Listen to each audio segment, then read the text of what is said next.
Question of the day. What is your biggest fear as a beatboxer? Option A, a very dominating opponent while you're battling. Option B, a fucked up sound system. Option C, a partial judges panel. And option D,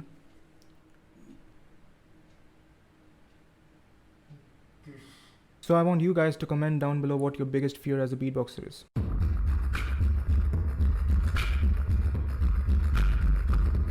So what is up, you guys? I hope you guys are doing absolutely fine. I'm back with another beatbox tutorial video, and today we are going to talk about freestyling and compound beat structures. So before starting this video, let me tell you guys that this video is mostly battle centric.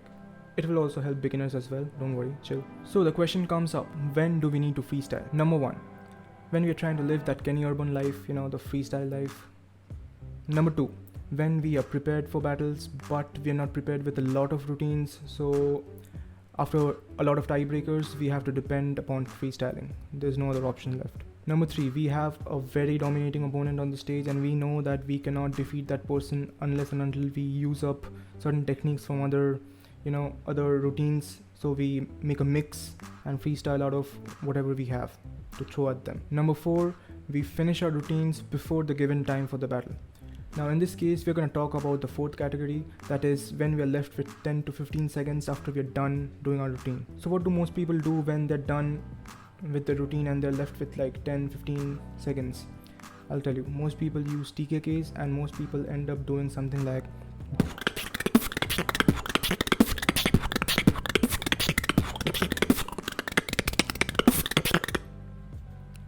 correct me if I'm wrong. I'm not saying doing this is bad. Doing this is definitely not bad, absolutely not bad. There's no harm in it. But have you ever realized that a lot of people end up doing this pattern? Something like this. Okay, so even if you're trying to do something else rather than this, like maybe this is the generic pattern, sorry. Something like this, or maybe even different. But it all like boils down to that very fact that you're using a very generic TKK pay or something, TK pay or something like that pattern. Or even in certain cases, like for the first round, you're doing something like this. For the second round, you choose a different pattern of TKK. For the third round, you do something else as well. Or for the fourth round, you do something else. But TKK is like, that you're doing something else. Maybe a very experienced judge would know that you're doing something else, but a lot of people wouldn't notice that you're doing something else. And especially your opponent gets the advantage of showing something like this. He shows signs like, and yeah, you're compromised. They put you in a situation where it appears that you're repeating your stuff. You're like repeating your freestyle. So to evade this situation, I think you should focus on doing compound beat structures rather than these complex TKKs. We're not going to focus on complex beat structures today. We're going to focus on compound beat structures. Okay, now you people will be like, hey bro, I already know how to do basics. But the thing is, like, when you're done doing your routine and if you have to throw some compound beat structures or basics at your opponent, try playing with them. Okay, like don't end up doing something like and finishing off the routine. Try playing with, even if you're doing these three sounds, try to play with them, like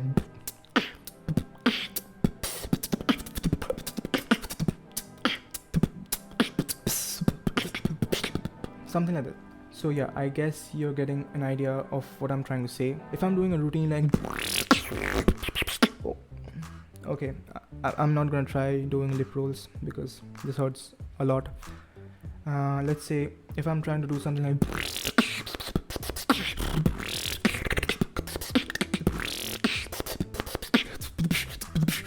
now I'm done with my routine. I don't know what to do next, so I'll switch to freestyling like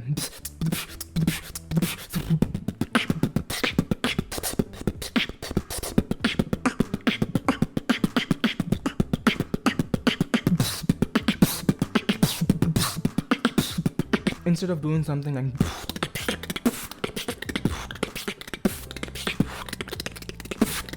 you can actually use the big sounds like and play around with them and it would sound great. Trust me.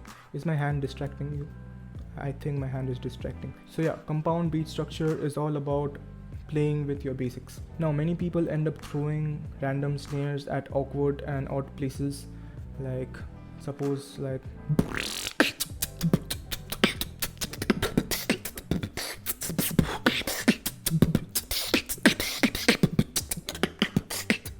okay, this matter is a bit subjective. Many people do like stuff like this and many people don't. I'm one of those people who actually do not like stuff like this. Again, it's a very subjective topic.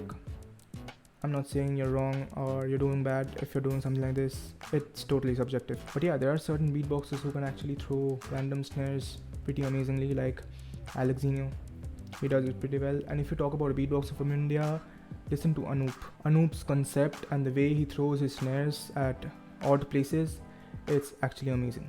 Like most of the time it blows up my mind. So yeah, I'm definitely not talking about these people. Okay, so you cannot certainly incorporate a lot of compound beat structures in your freestyles because you're not used to doing so. So I would recommend you guys to practice this 3 minutes workout, which would actually help to improve your basics. So let's divide this 3 minutes into 3 parts. Number 1, PF, number 2, K snare, and number 3 will be a combination of everything. So for the first minute, you try to focus on your PF snare.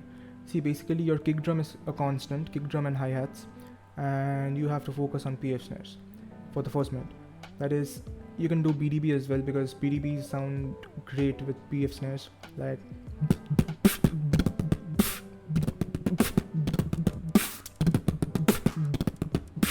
maybe you can try doing this, or maybe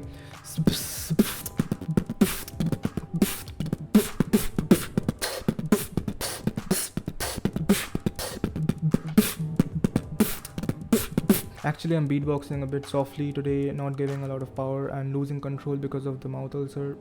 It's painful, come on. So you can try out these 2 patterns or maybe any pattern that comes to your mind, okay? And try out different patterns on different days. Don't do the same pattern every day because you know your routines are not of the same tempo and style all the time. So yeah. Now for the second minute, you have to master your K snare that follows your kick drum and hi-hat. How can you do it? It's simple. You just do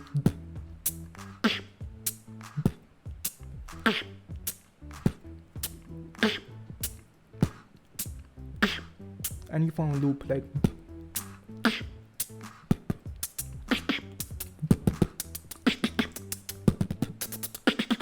so maybe you want to start off by doing one single kick drum, then hi-hat, then K snare, then hi-hat, then move on to 2 kick drums, 2 hi-hats, 2 K snare, 2 hi-hats, then make it 3, and then if you can reach to the 4th level, maybe you want to try out the 4th level as well, but it will always happen with time.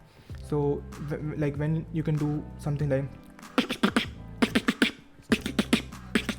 so you can incorporate such stuff in your routines as well, like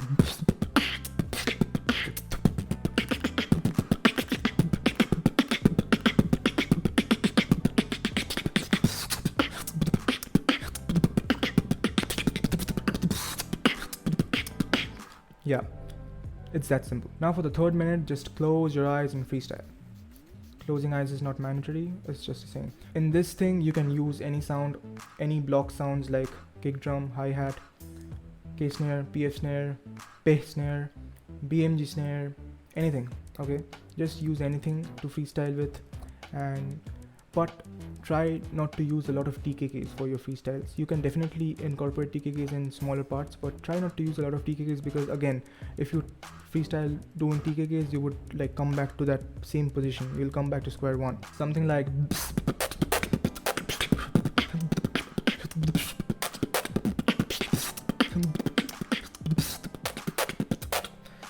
I cannot do BMG snare. Sorry, I can't do BMG snare right now because to do BMG snare you have to tighten this region. This sucks. You get what I'm trying to say, right? Mix up a lot of sounds and try to make your freestyle fancy. But again, keep in mind that your snares sound good and your snare composition is retained and you don't like randomly throw snares. It should sound like a track. Having said that, practice these 3 things for 3 minutes straight, non-stop. Try to practice this for like 4 to 5 times a week, at least 4 to 5 times a week. If you want to do it 7 times a week, it's your wish. You can. If you want to do it like during the day and during the night, and you might want to do it like 14 times a week. It's your wish. Again, you can do it within 2 weeks only. You're gonna see improvements and you're gonna see the results. And yeah, if it actually helps you out, then come back and comment down below that it actually helped you out a lot, or maybe a bit, whatever it is. That's it. So that's for today. I hope you liked the video. If you did, then hit the thumbs up, and if you did not, then hit the thumbs down. If you think this video was helpful to you and you want to watch more of these, you can definitely choose to subscribe to my channel and share this video to support me. Now that is what I need from you guys, right? A little bit of support. That is it, nothing more. So you guys go and practice, and I will see you guys next time. Peace.